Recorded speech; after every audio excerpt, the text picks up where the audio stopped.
Welcome to the South Orange Report. I'm Andrea Fan Hobbs, and we'll be reporting on the leadership and the lifestyle in South Orange.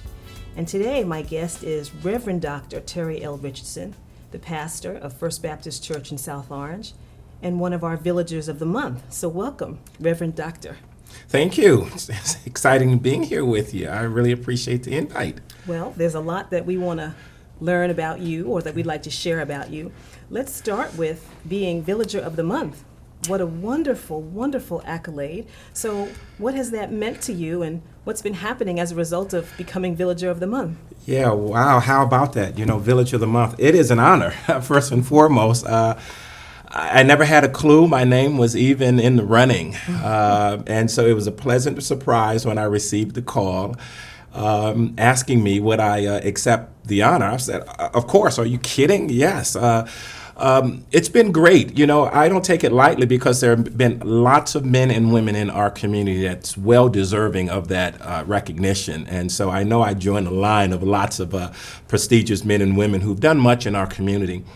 And so it was indeed an honor, and I still treat it as an honor. Has much changed? Not really. You know, I still go about my business, doing what I do. I'm passionate about what it is that I do in the community. I love South Orange community. Are people recognizing you in the supermarket, saying, "There's that Villager of the Month"? I'm not quite there yet with face recognition, okay. but here and there I get people to say congratulations. Okay. But I think that's worn off now. So I still have to introduce myself, if you will. But it's been an honor, and in terms of anything changing, it's nice to be recognized for what you do and what you have a passion for. That's great. And I know you have a passion for volunteerism, for community outreach, but I want to go back to something. You've been pastor since 1977. Yeah, 1997. I'm sorry, 1997. I was taking you way back. Since 1997. Right, sorry about that. Sure. Has much changed in the village of South Orange? And if so, what have you seen that's changed? And how has your role as an ecumenical leader in South Orange changed, if at all? Yeah. Since 1997. This is 1997. A lot has changed. You know, when my wife and I, Nadine, when we first came into the district here at the South Orange Maplewood District, and specifically South Orange, we were brand new. We were green behind the ears. So this was our very first pastorate and only pastorate, if you will. And so it took a season of learning, getting to know South Orange, getting to know the parishioners, getting to know First Baptist Church.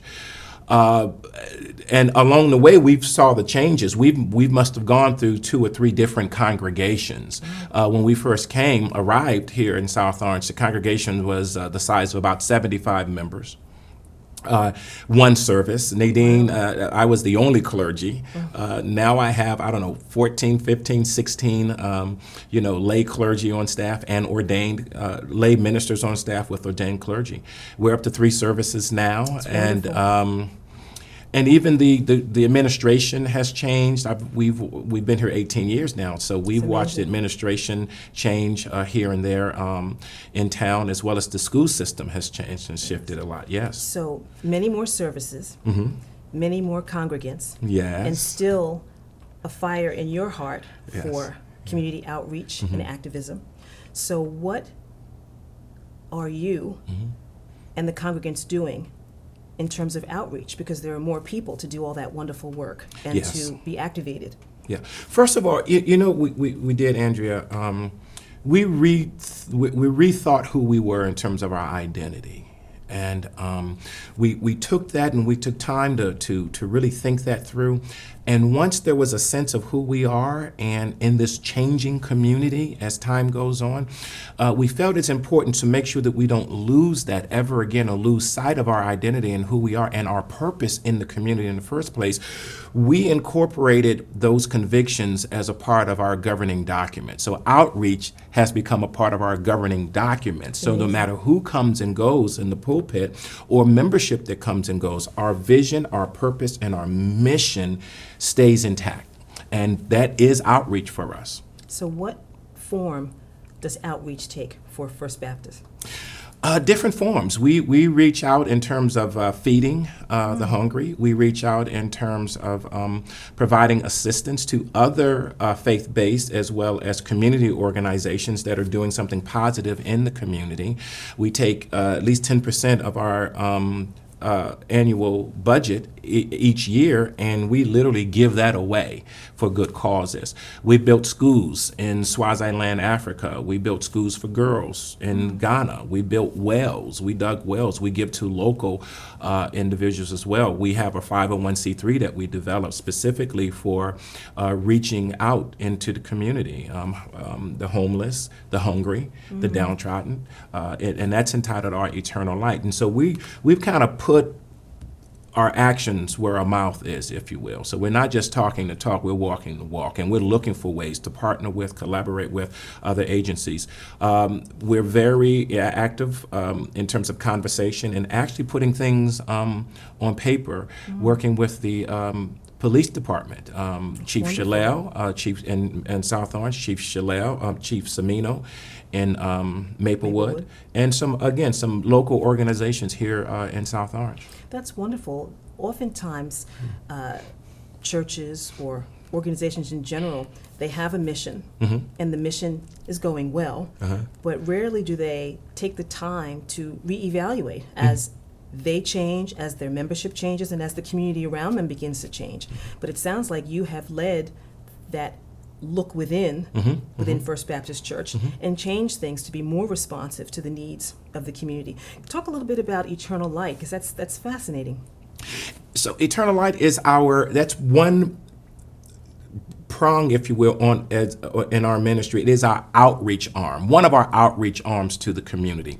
And so we developed Eternal Light Community Development Corporation specifically to say, hey, we want to be in the community, and Eternal Light affords us that opportunity to write grants, to do different things that you're not necessarily able to do in a church setting, in a religious organization, I should say. And so Eternal Light is without religion. It's without any type of bias whatsoever.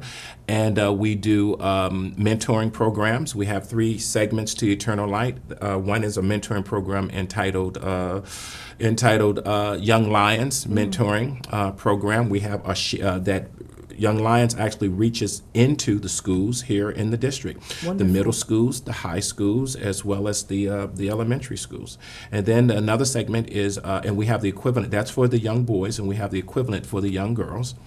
And then we have Share, which is our feeding program, where once a month residents, whoever wants, can come and get actually a box of groceries that will last you for about 2 weeks at a discounted price. So it's our way to tackle hunger. It's wonderful because as affluent as our communities may be, there is hunger here. By all means. So it's wonderful that that program exists. By all means, yeah. And in a way that allows people to just come as they are.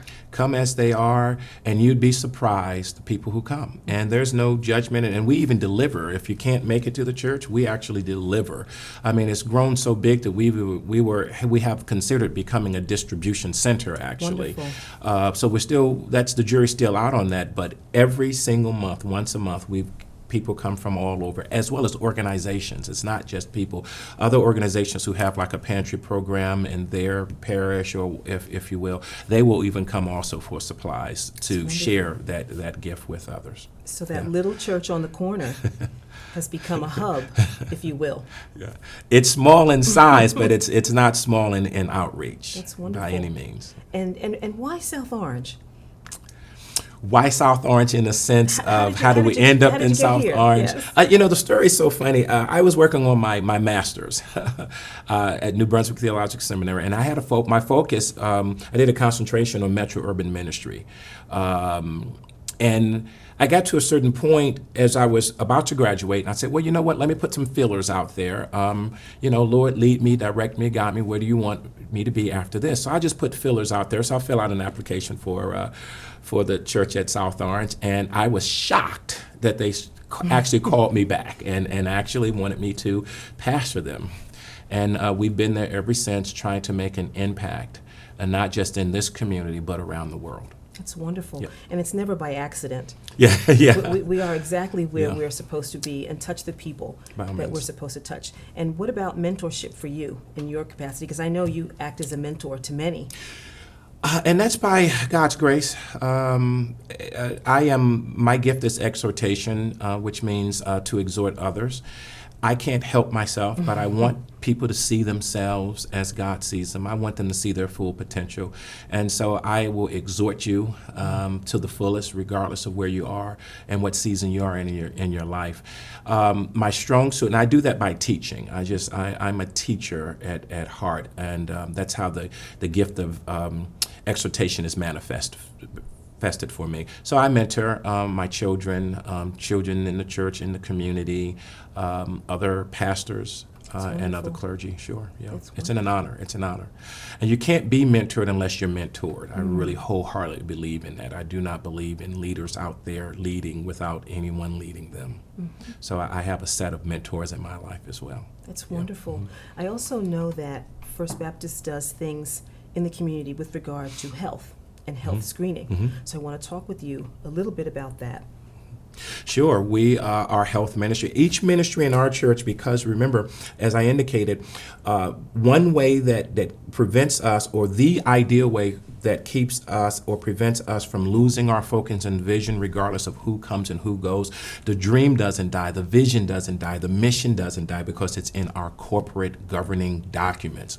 So every ministry is responsible for having an outreach component along with their vision statement. And so our health ministry has an outreach component where they reach out to the community by way of providing health screenings. There's breast cancer, awareness, prostate cancer screenings, diabetes, high blood pressure, and we offer this to the community based on the program. So we have professionals who come in from St. Barnabas Hospital, if you will. We partner with them, and they come and they actually do the screenings. That's amazing. It's amazing to be that resource in the community. We're going to take a minute. Sure. This is Andrea Fan Hobbs of the South Orange Report. My guest is Reverend Dr. Terry L. Richardson, and we'll be right back.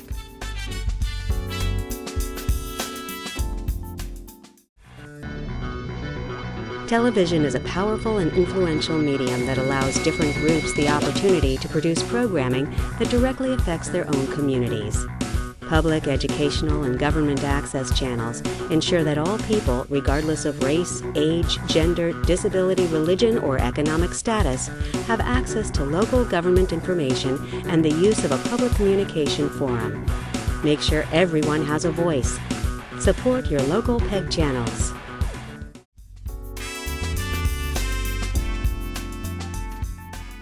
Welcome back to the South Orange Report, and I'm here with Reverend Dr. Terry L. Richardson, one of our Villagers of the Month.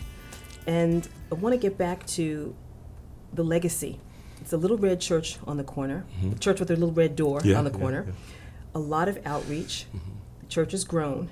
What's next, and what's the legacy in terms of what you want to accomplish in the community? Because it's hard to grow and to stay true to your mission.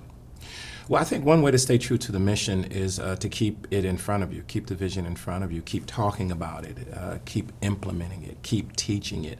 And that's one of the things that I purpose with our congregation, with our leadership. And that's over time. That doesn't happen overnight. And so literally I spent the last 15 years out of the 18 years I've been there laying down this vision and actually teaching people what this vision means, how it looks, and teaching them how to accomplish it. So we're in the community, and that's really what's next, to now sink our teeth in community so that they'll understand that First Baptist is a part of the community. And how do you do that? How do you align with the other ecumenical leaders in the community? Through conversation, understanding the mission and the vision as best as we can for the South Orange community, being this town that's inclusive, and not for it to be just by word, but we want to demonstrate that. And so it's an outreach literally to the Methodist community, to the Catholic community, to the Jewish community, to the Christian community. We make that work very well in the South Orange Maplewood Clergy Association. Wonderful. But we also also are rethinking our identity and ways to become more relevant, if you will, to the South Orange community at large. Something that comes from my conviction as a pastor, as a leader in the church. So I see myself not only as a leader in First Baptist, but a leader in this community. So if this community is going through something, I think it is up to our faith community to say, hey, we're here with you. We're not just a building on a corner somewhere, but we partner with you, and we learn how to do those things. We learn how to partner, how to collaborate in order to help the community at large face some challenges that it has. Yeah, I remember during the hurricane, the church was open Sure, yeah. 24 hours. Hurricane Sandy, we had power. We went out looking for people. We invited people to the church to be a warming station. We provided food, warm drink, shelter, and we decided to do that for a week, over the span of an entire week. We didn't do it for a day or two. So we were there, and our people were there volunteering. And so that's a glimpse of the passion that we have as a church. And there's other churches that are doing it in houses of worship in our community as well. And again, that speaks to this relationship that I have, but that we all have together in the Community Coalition on Race. In the South Orange Clergy Association. Community Coalition on Race, one of those organizations that we actually partner with over the years to get things done in our community. That's wonderful. Because the flock that you lead is a multicultural flock. Yes. And I think that's wonderful because that's also representative of the community in which we live. And I've had a wonderful chance to get to know you through the work that you've done. Doing what you do takes a lot. It takes a lot from you and from your family. What do you do when you're not leading a congregation? There must be something that you do just for relaxation. Because it's got to be hard. Yeah, because what you do is a 24/7 job. Yeah, it is challenging at times. I have an understanding spouse and family. Okay. My wife Nadine is the best. She truly understands this call of ministry that I have. You better say in my that life. again. My wife Nadine is the best. Okay. And literally, she's the backbone. She makes me look good in public, but she's there, she's understanding, and she's supportive. She picks up the slack at home when I can't be there, and my children are understanding as well. But for relaxation, we get away together when we can. I mean, she's just as busy with what she does in the church as well as in the community herself, and not only our community, but in the community of Newark as a educator there. But we do get away when we can. As a matter of fact, I can't wait until August because we have some big plans to get away and relax.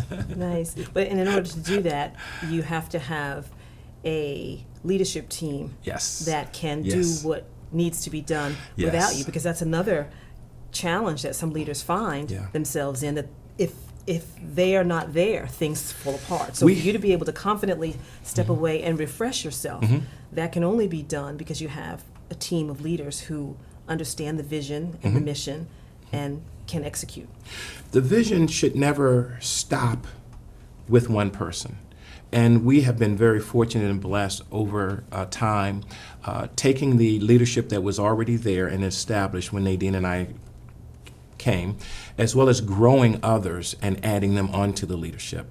And so I am proud to say I can leave First Baptist for a month at a time, or actually more, and it stays intact. No one's trying to jockey for power or position or hit an agenda, and that is breathtaking for me. And usually that happens when everyone is valued for their individual gift and are given the leeway to do what they do best underneath the vision. Exactly. And that's the key, underneath the vision. One goal, one objective. And I am proud to say that over the years, we built that and we love that. We live it and we actually work through that to get to make it happen. Yeah. Now, there's a lot of change happening in our village of South Orange, a lot of new buildings. Yes. What do you think about all of that, and what do you think the impact of that burgeoning growth is going to be on First Baptist? Being that, and the community at large, because there are those who are for this expansion of our village and those who are not. I think expansion is great. I, as a leader, I have had members. We've grown from 75 members on a Sunday to over 300 members every Sunday, with over 1,300 joining the church since we've been there. And there were some fears from our members that we were growing too fast and too big all at once. And I just simply had to help those individuals understand that growth can be threatening, newness can be threatening. As human beings, we're not good with change. It's very challenging for us, and it brings a bit of anxiety. But I had to encourage them to understand we don't necessarily have to change because of the growth. We don't have to lose that loving kindness. We don't have to lose that hospitality. We don't have to lose those things that makes us who we are in God and unique as First Baptist Church. And so I would say that to our community, yeah. And because our community is growing. Mm-hmm. And a lot of people have been saying, I don't know, I think we want the village to stay a village. So one would think that what they mean is, new multi-dwelling units, new commercial venues are detracting in some way from the village-ness of our village. And that's a valid concern. Notwithstanding, I truly believe it is up to us as a village to maintain that sense of being a village. I would not like to see our community become a pillar community where we come and we just rest our heads on our pillow at night and not take advantage of the resources that we have in town, the richness that we have in town, all of just the wonderful things that make South Orange. So we, I believe, as a village, must help the new residents understand who we are. I believe it's up to us to say, this is who we are, and this is a community you desire to live in, and let us show you what makes us special. And I think we can actually maintain that uniqueness, but I think there's an effort there on the part of the villagers, both the leadership as well as the residents. Yes, I agree, and we will do our best here on the South Orange Report to continue to focus and feature the leaders of the community, such as yourself, and also interview the new businesses and have them talk about who they are and why they're here. Because I think we have to have that dialogue, and certainly our program is one that can help be a voice in that regard. So we have a lineup of shows coming in the fall where we will do that. We'll have the new president of the village come and talk with us. We've had our past village president come and talk and share a little bit about who they are. Sure. Because truly, when we get to know the people of the village and the leaders of the village, we will be able to do, just as you've said, is maintain that village-ness about us. Great, and I applaud you. I really applaud you and this show and what you're doing to help bring that awareness out by featuring the leadership of our towns. And again, it is, if I may say, it really is up to us. One of the things we do at First Baptist, and I stress this, to get outside the four walls and build those relationships. And I think the village, as a village, we must continue to do that. So it's calling all leaders, it's calling all villagers to get outside those walls, get outside those apartments and those homes, and breathe the air of South Orange. It's really pleasant. Yeah, and the beauty is, I think we have a walkable village. You can walk around downtown. Sure. Parks, downtown shops, music, houses of worship, music. I was enjoying the music in the park just the other night. It was wonderful. Movies. Can we catch you on Floods Hills some night watching a movie? Oh, by all means. And the farmers market. How wonderful. Yeah. It's a great town. Again, my conviction is that we, as a organization in town, we belong to the town, and so we should care about what the town goes through. And so when the town has an issue, we all have an issue. Not that we as a church or any organization can solve the problems. We're not out there to solve the problems, but we're out there to say, hey, you know what? What can we do to partner with you? What can we do to collaborate, to help solve, or to help bring some type of remedy to the stresses or whatever the situation is? And I offer that to all of the organizations in town. Now, you talked about programs for the young men, the young lions. You talked about programs for the young girls, the Rubies of Righteousness. You talked about the SHARE program, providing food and groceries. that's a lot of wonderful things that your church is doing and the activism of your congregants and yourself. What's next for First Baptist? Moving, as you mentioned, outside of the doors of the church. And what do you want the legacy, the last question for you is, what do you want the legacy of that church with the red door on the corner to be in this community? Yeah.